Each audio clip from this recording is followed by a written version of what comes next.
In the year 2024, Hong Kong was ranked the 7th safest city in the world, surpassing nearly 140 other countries and even beating Singapore by 3 places. But this doesn't necessarily mean that the city of Hong Kong has been free from tragedy. Over the past century, Hong Kong has witnessed crimes that eclipse even the most twisted plots of fiction. From the Hello Kitty murderer in 1999 to the death and dismemberment of socialite Abby Choi in 2023, the city has experienced real-life horrors far more chilling than those portrayed in movies and novels. In 1985, a horror movie titled The Hong Kong Butcher was released in cinemas, with a simple yet terrifying description. A serial killer taxi driver stalks the women of Hong Kong. While it might seem like just another fictional thriller meant to excite audiences, this movie was unfortunately based on a real-life case that occurred just 3 years before its release.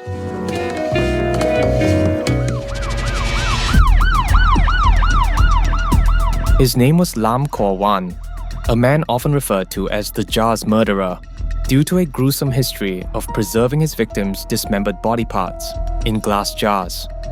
In the 1980s, his crimes were the #1 reason as to why many would text their friends and family or send images of taxi license plates when traveling home alone, especially in the early hours of the morning.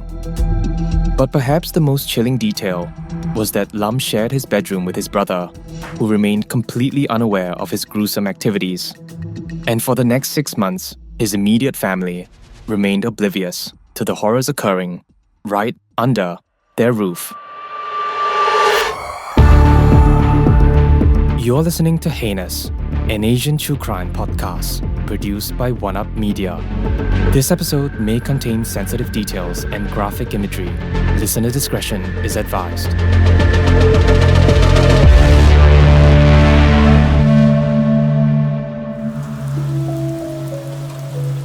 Today, the Sha Tin district in Hong Kong is known for its upscale residential complexes and the Shing Mun River Channel.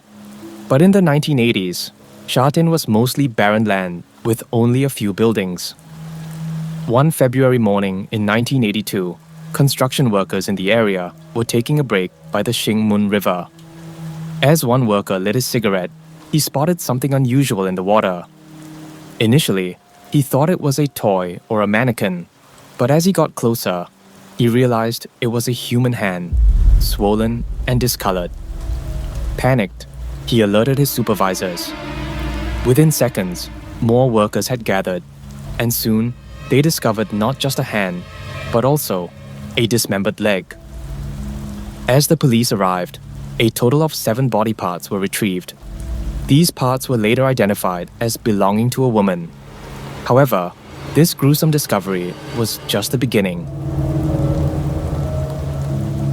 Records state that Lam Kor-Wan came from an average family in Hong Kong. He was born in 1955, a time when Hong Kong was under British rule.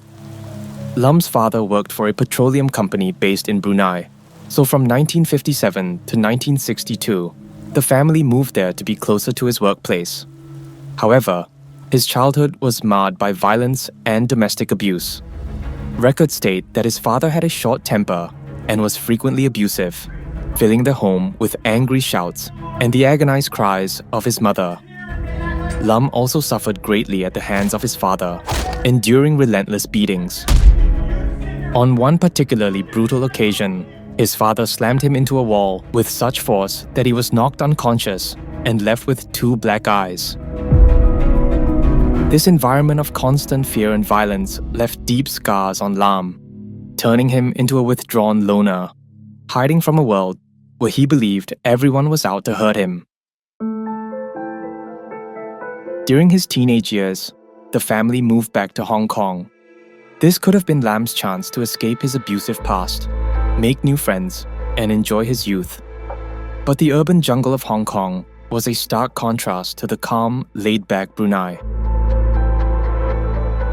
Records indicate that upon Lam's return to Hong Kong, the physical abuse inflicted upon him had ceased, but he faced significant challenges adjusting to his new environment.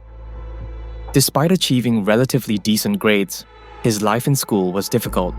He struggled to make friends and as a result, sought comfort in his electronic chess set, which to him was a constant companion in an increasingly lonely world.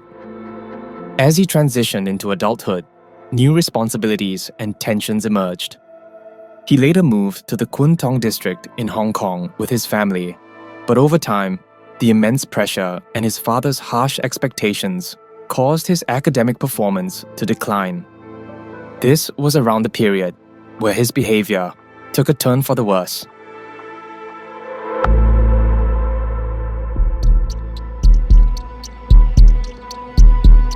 When Lam was about 19 years old, records indicate that his family began to notice his increasingly abnormal behavior and a disturbing fascination with female flesh. Though this description seemed bizarre, it hinted at an obsession that extended beyond mere sexual interest. Here's an example to illustrate what we mean. The year was 1974, and the sound of water dripping in the bathroom echoed softly in Lam's quiet home. His sister was taking a bath, her silhouette barely visible through the frosted glass. Not too far away, a pair of eyes watched her intently. As she spun around while scrubbing her wet hair with shampoo, she noticed that the bathroom door stood ajar. Through the narrow gap, an unmistakable pair of eyes stared intently at her, unblinking and eerily fixed. It was none other than her own brother, Lam Kor-Wan, peeping at her through the crack in the bathroom door. Furious, she suddenly screamed and cursed at Lam before grabbing her towel, wrapping it around her body, then slammed the door shut.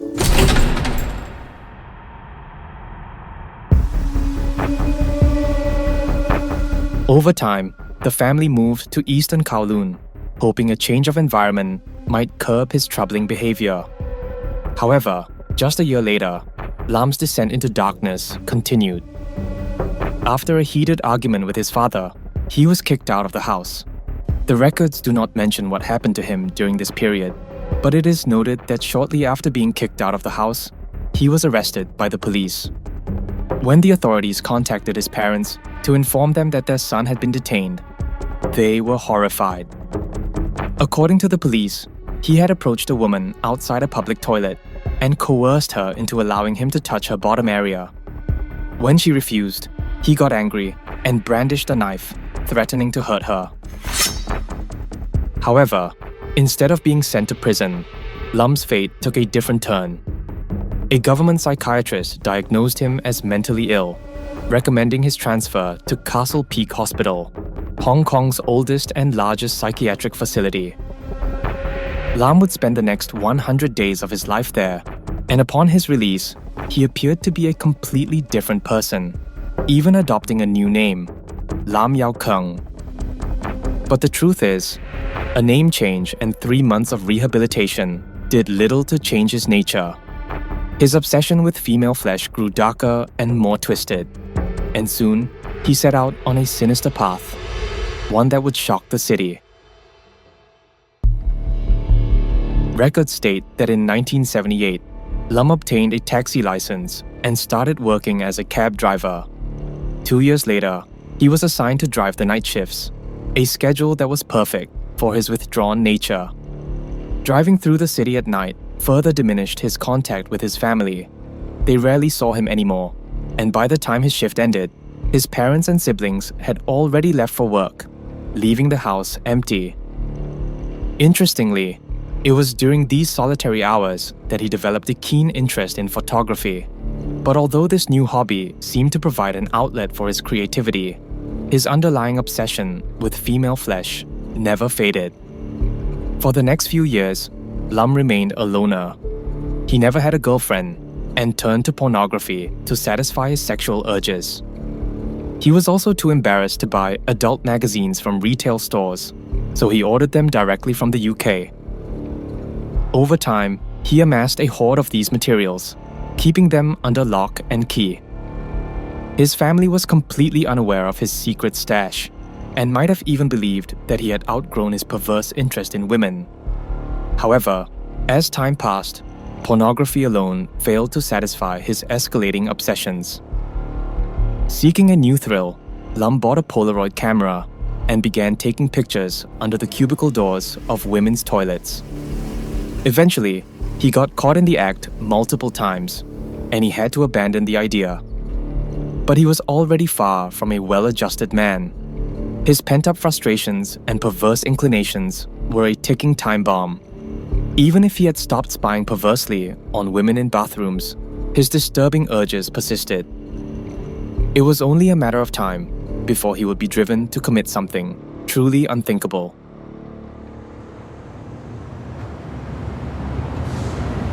It was the early morning of February 3rd, 1982, and a woman named Fung-lan stepped outside the Chinese Palace nightclub.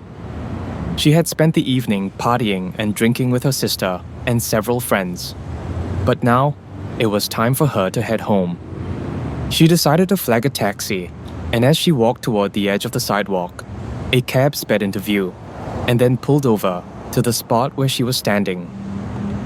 She opened the passenger door and settled inside to see that a frail-looking young man was behind the wheel. On the windscreen was a sticker that displayed the driver's name and license number.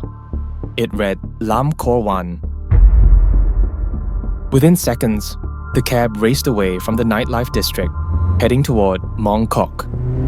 The initial moments of the journey were uneventful until she asked the driver to pull over. The cab came to a halt, and she staggered out to vomit on the pavement. A few minutes later, she got back in and asked Lam to return to the nightlife district, only to change her mind once more. With a frustrated grunt, Lam complied, but something within him snapped. Instead of taking the direct route, he veered off course, steering away from the bustling city streets. Eventually, he stopped the cab in a secluded area. He turned off the engine and listened to the rain pounding on the roof, then glanced over to see Chan fast asleep, oblivious to the fact that they had not yet reached her destination. With sinister intentions, Lam quietly got out of the cab, retrieved an electrical wire from the trunk, and then slipped back into the passenger seat. Once inside, he looped the wire around her neck. The sudden pressure jolted her awake, and she immediately realized she was being strangled. She fought desperately, screaming at the top of her lungs, but the torrential rain drowned out her cries. In a matter of moments, her struggle ceased, and she fell silent. Lam's gaze remained fixed on the lifeless woman beside him. His eyes roamed slowly over her fair skin and exposed legs, his mind racing with disturbing and intrusive thoughts.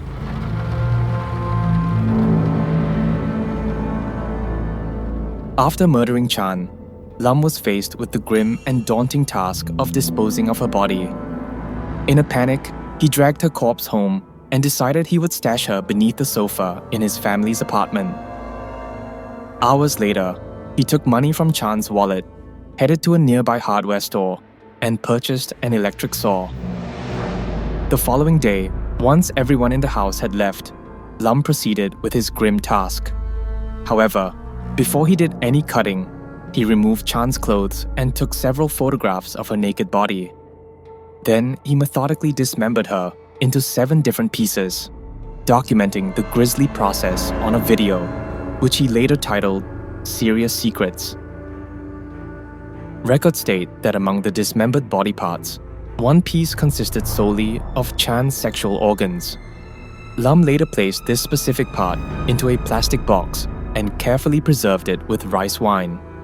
The other severed body parts were wrapped in multiple layers of newspaper, encased in a plastic bag and tossed. Eventually, they were thrown into a river, where the heavy rain helped to wash them away. This was not the only murder that Lam would commit, because after this gruesome act, he experienced a chilling epiphany. He recognized that the murder of Chan had been hasty, disorganized, and extremely inefficient. Lam understood that if he wanted to continue this, he would need a more calculated and effective method to handle such macabre tasks. Determined to improve his approach, he purchased a pair of surgical scissors, a scalpel, and bottles of formaldehyde, marking a shift to a more clinical and systematic method. No longer relying on makeshift tools, he adopted specialized equipment for dismembering and preserving body parts, ensuring that his next murder would be more precise and methodical. He also recognized that his night shift schedule, combined with heavy rain and the blanket of darkness, offered him the perfect cover and minimized the chances of being seen, making it easier to conceal his crimes. Armed with this strategy, Lam set out to find another victim. He would go on to claim 3 more innocent lives, all of whom were women, and all of whom would be dismembered. There are even rumors that one of the victims' flesh was consumed by Lam. Yet, as his murderous rampage continued, he grew increasingly reckless in his executions. While the sheer brutality of his actions was so horrific and vile that it sent shivers down the spines of everyone in Hong Kong, it was not the shocking nature of his crimes, but the manner in which he was eventually apprehended that was even more startling.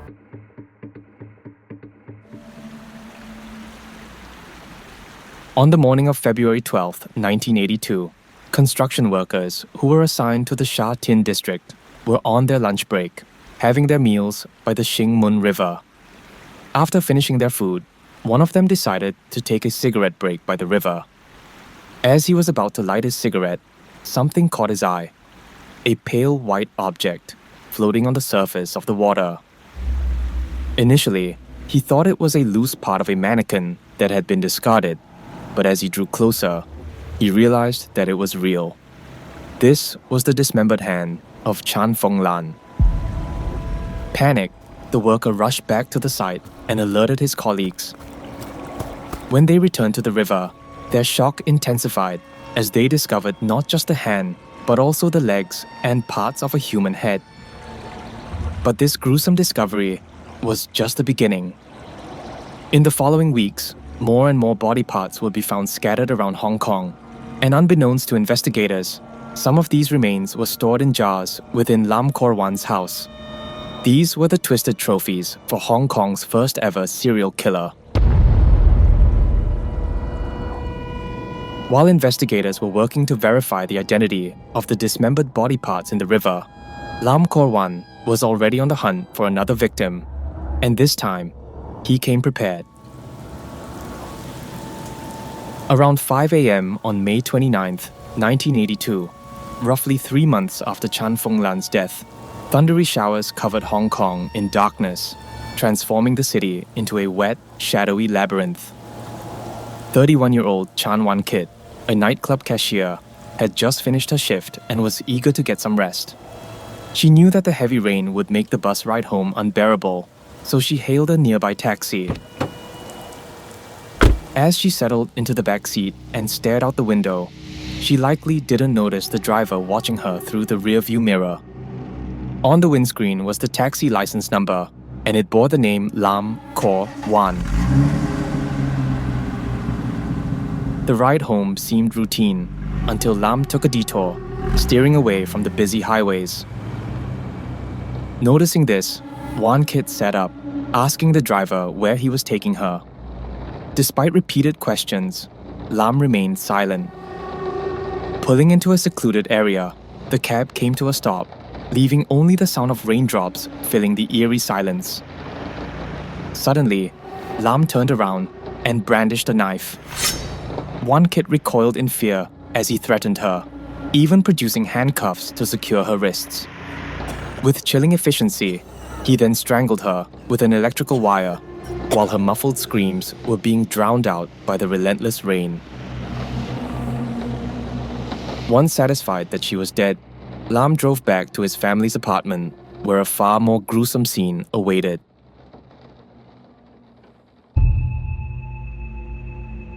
Using a surgical scalpel, Lam began the process of dismembering Wan-kit's body. Carefully, he made the first incision into her chest. His movements were clinical and extremely precise. Slowly, he traced the scalpel around her breasts and removed them from the rest of her body. Then he moved the scalpel downward, reaching into her private area. With the same chilling efficiency, he cut into her flesh and removed her sexual organs. These two dismembered parts were then placed into jars and filled with formaldehyde. As soon as the jars were sealed, Lam stashed it underneath his bed and began wrapping the rest of her corpse in newspaper.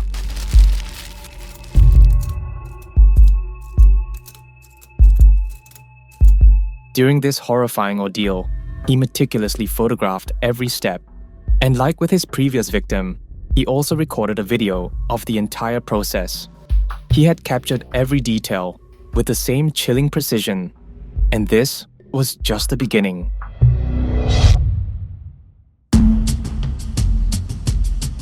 Records state that Chan Wan-kit's body was dumped in a remote hillside portion of Tai Hong Road, and just weeks later, Lam Kor-Wan pounced on his third victim. However, this time, his methods had evolved.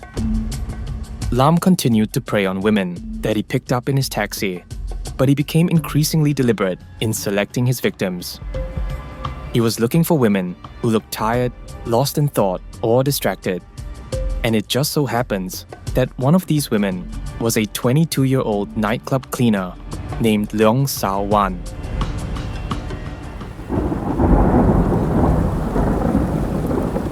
It was 4 a.m. on June 17, 1982, and Leong was waiting for a ride home after her shift. A light drizzle had begun to fall, and in the distance, Lam could see her standing under a flickering street lamp with her hand outstretched. As he drove forward, Leong opened the door and climbed into the cab. True to his pattern with the first two victims, Lam would kill Leong shortly after she boarded the taxi, her struggles muffled by the steady sound of the rain. Her body was subsequently transported to Lam's home, where he set up his camcorder on the bunk bed, directing it toward the floor where he had laid her corpse. The gruesome process of dismemberment was then recorded on a tape that was labeled Operation Rainy Night. Records show that during the dismemberment, Lam experienced a moment of morbid curiosity and tasted her intestines. Upon putting the pieces in his mouth, he immediately spat them out in disgust. He then placed the limbs into a burlap bag, with the rough fabric soaking up the fresh blood. With grim determination, he brought the bag to a secluded area along Tai Hong Road. A few days later, the police were alerted to the discovery of the remains, sending shockwaves throughout Hong Kong. The similarities between this case and the one involving Chan Fung-lan were disturbingly close, leading investigators to the grim conclusion that they were dealing with a methodical, cold-blooded serial killer. This realization fueled a sense of urgency within the police force, as they desperately sought to capture the perpetrator before he could claim another victim. Unfortunately, their worst fears soon came to pass as Lam prepared to strike once more.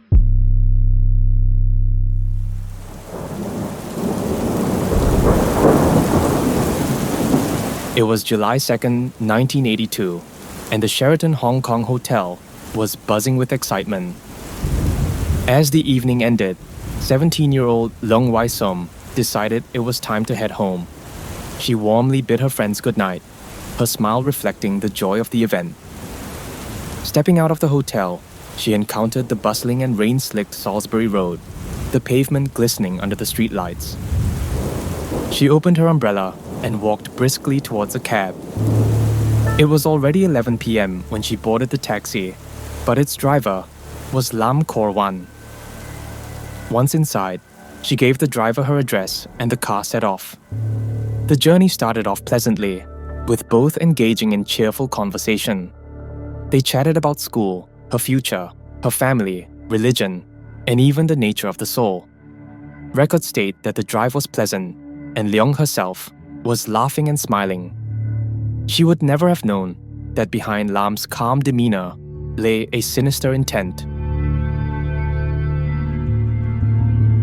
As they neared her destination, the cab suddenly stopped and pulled over. Startled, Leong glanced around and realized they were in a dark, isolated area. Her confusion grew as Lam suddenly exited the vehicle, walked around to the passenger side, and opened the door. Before she could react, he seized her with a violent grip. She screamed as Lam grabbed both her arms and forced them into a pair of handcuffs. Helpless, she screamed again, but the rain had swallowed her cries.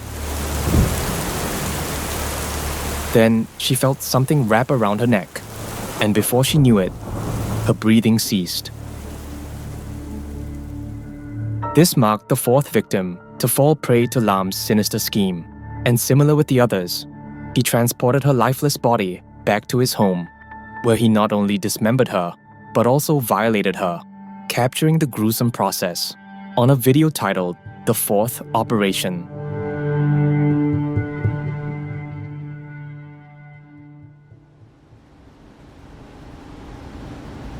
It was August 10th, 1982, and the police in Hong Kong were about to receive a rather peculiar phone call. It had already been 6 months since the grim discovery of Fung-lan's dismembered body, and since then, more severed body parts had been found scattered across the city. At this point, the pressure to apprehend the killer was at its highest, with many families fervently demanding justice for their loved ones. So far, only 3 victims had been identified: Fung-lan, Wan Kit, and Lam Kor-Wan. For 17-year-old Lam Wai-sum, his most recent victim, records indicate that her identity remained unknown until that pivotal day in August. In the station, an officer picked up the phone. "This is the police. How can I help you?" "Hello? Are you there?" The man on the other end of the line sounded nervous and uneasy. "Hello?" After a moment of hesitation, the caller identified himself as the manager of a photo shop in Bangkok. He revealed that he had come into possession of a set of deeply disturbing images that would soon reveal a chilling new lead in the investigation. Within moments, the police arrived at the photography store and were face to face with the manager. He was described to be pale and visibly shaken, and with trembling hands, he handed them the photos in question. As soon as the authorities examined the images, they were nearly certain they had identified their prime suspect. The photographs showed dismembered human body parts, and even more disturbingly, pieces of flesh that resembled the sexual organs of a female. Turning to the manager, the police inquired about the physical features of the man who had come in to develop these disturbing photographs. They needed every detail to refine their search. With the manager's description in hand, a trap was set for Lam. All they needed to do now was wait.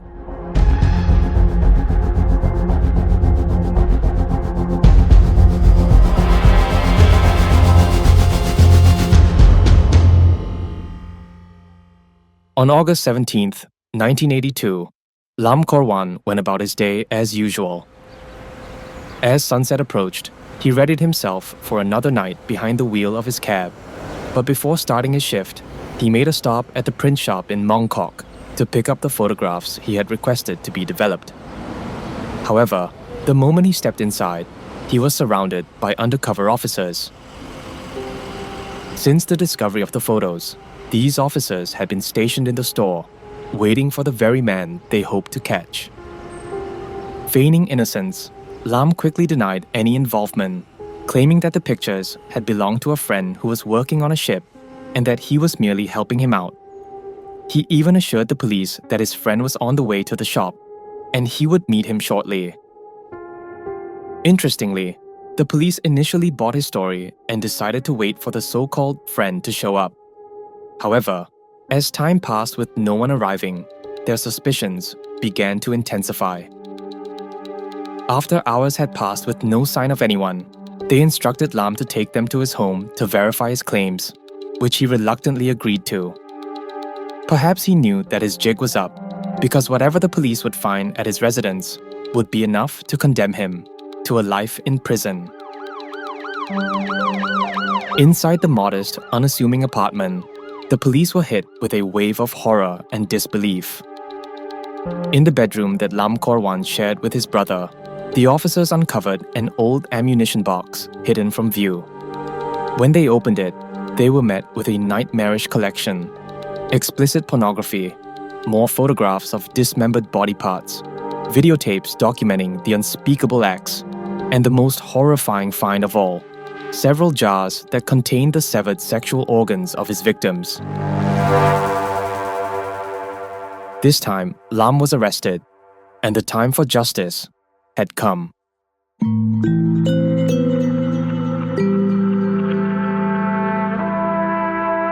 On April 8, 1983, after a grueling 3-week trial, Lam Kor-Wan was found guilty of 4 counts of murder. He was sentenced to death.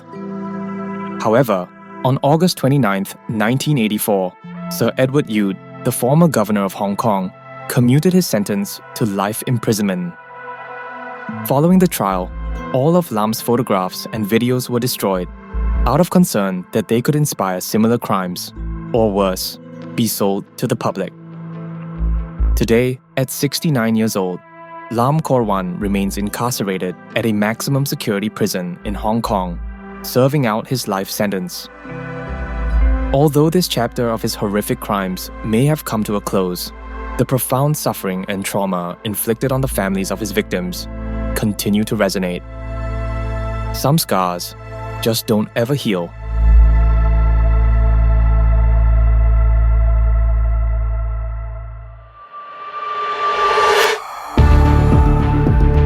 Heinous, an Asian true crime podcast, is brought to you by One Up Media. This episode was produced and written by Guangjin, edited by Alex, narrated by Jason, audio experience by Ethan Sam, additional engineering by Ashley from One Up Media. Thank you for listening. We'll see you in the next one.